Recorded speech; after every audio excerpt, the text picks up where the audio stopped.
السلام الله عليكم dabadeed waxaynu barnaamijkeena maanta ku soo qaadanaynaa wax ay tahay xadaarad ama ilbaxnimo iyo halka ay ka soo bilaabantay ilbaxnimada aadanuhu iyo inta taariikhda qoran aynu maanta wada naqaano la qoran sidoo xaalku ahaa ku soo dhawaada barnaamijkeena maanta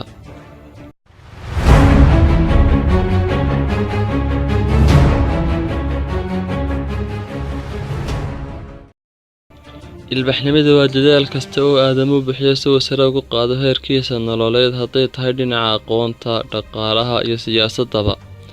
Ama waxaynu kala odhan karnaa waa dadaal kasta oo aadamuhu xaqiijiyo hadday tahay dhinaca maadiga ama macnawiga, taasoo ka qayb qaadanaysa dhinaca horumarka bulshada, iyadoona ay barbar socoto dhinaca degsiimada, horumarka dhinaca dhaqaalaha iyo ganacsigaba.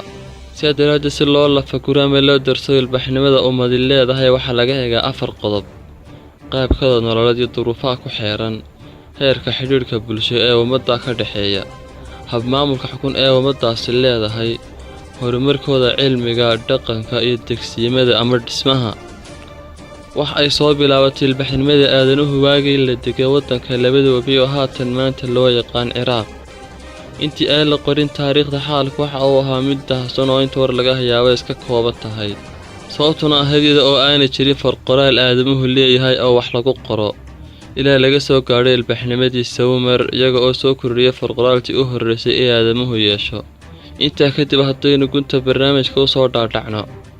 waqtigii taariikhda ka hor waxaa lagu magacaabaa cusuurtii dhagaxa. haddaba maxaa looga jeedaa cusuurtii dhagaxa?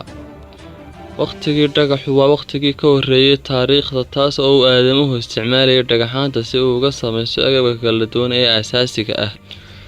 marka lagu daro adeegsi fudud oo alwaaxda iyo lafaha ah. waxa uuna u qaybsamaa 3 qaybood oo kala ah: casrigii dhagax ee qadiimka ahaa, casrigii dhagaxa ee dhexe, casrigii dhagaxa ee cusba ama dambe. casrigii dhagaxa ee qadiimka ahaa ama hore waxa uu soo bilowday waqtigii uu aadamuhu yimid dhulka, waxa uuna socday muddo aad u dheer ilaa laga soo gaadho 10,000 oo sano ka hor dhalashada Nabi Ciise calayhi salaam. waxa uuna ahaa aadamuhu mid ku tiirsan inuu marba meel isaga goosho isaga oo quudkiisa raadsanaya, iyo inuu ugaadhsado sidoo kale duurjoogta. waxa kale oo uu bartay sida uu uga samaysanayo agabkiisa kala duwan dhagaxaanta iyo lafaha.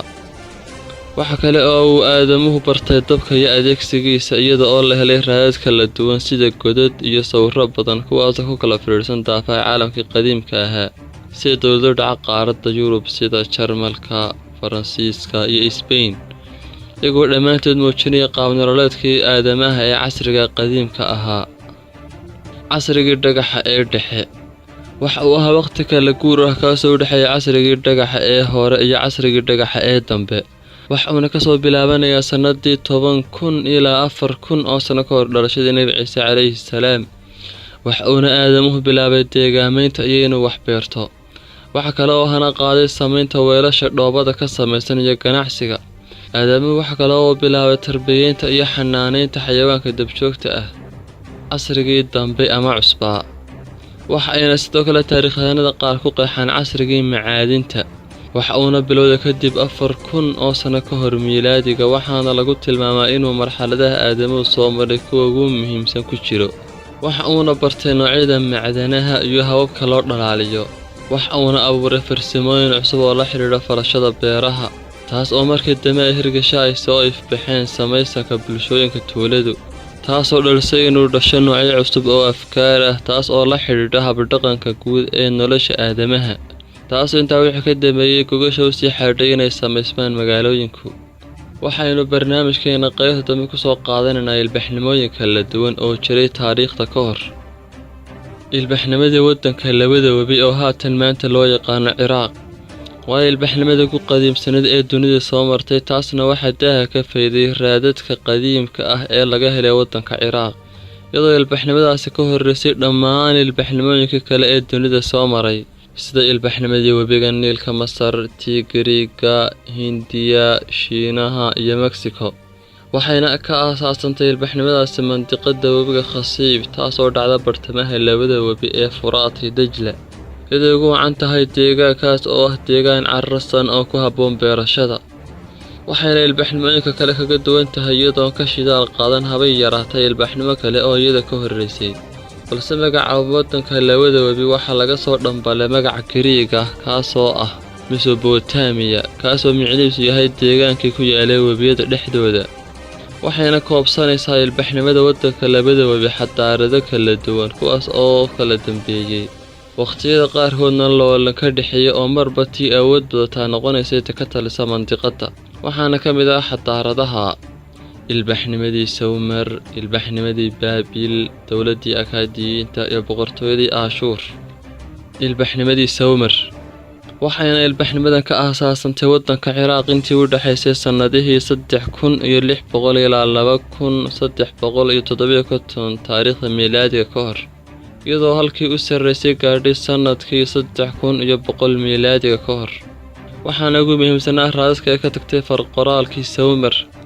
taasoo 1000 sano ka horreysay gabayga loo yaqaan Iliyaada kaasoo gabya Giriiga oo la odhan jiray Homeros alifay kaas oo dagaal uu Giriigu kale kaga warramaya gabayga oo loo diiwaan geliyay inuu yahay gabay dagaal la tiriyo kii ugu horreeyay inta taariikhda la ogsoon yahay ilbaxnimadii Baabil waxayna sidoo kale ka aasaasantay ilbaxnimadan Ciraaqtii qadiimka ahayd gaar ahaan deegaanka lagu magacaabo Mesopotamia waxayna soo martay marxalado kala duwan sida inay ahayd waqtiyada qaar mid awood leh oo laga haybadeysto waqtiyada qaarna mid daciif oo aan habay yaraatay wax saameyn ah lahayn waxayna jirtay ilaa sanadii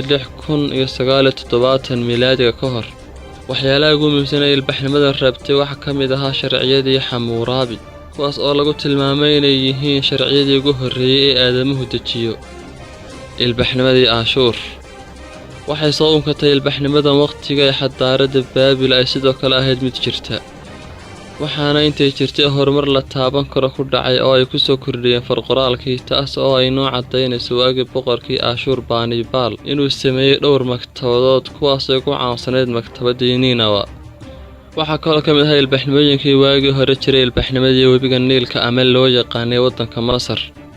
waxaa lagu tilmaamaa waddanka Masar inuu yahay waddankii xadaaradaha qadiimka ah u saaxiibka ahaa iyadoo sanadkii 5500 miilaadiga ka hor ay jireen laba boqortooyo kuwaas oo taariikhyahanadu u kala bixiyeen Masartii sare iyo Masartii hoose muddo kadibna waxa xukunka labada boqortooyo la wareegay boqor Narmer 3200 miilaadiga ka hor waxaana waqtigaas bilowgay ilbaxnimada Masartii qadiimka ahayd waxaana lagu tilmaamaa Masartii qadiimka ahayd xadaaradihii dunida soo maray kuwa ugu guunsan mid ka mid ah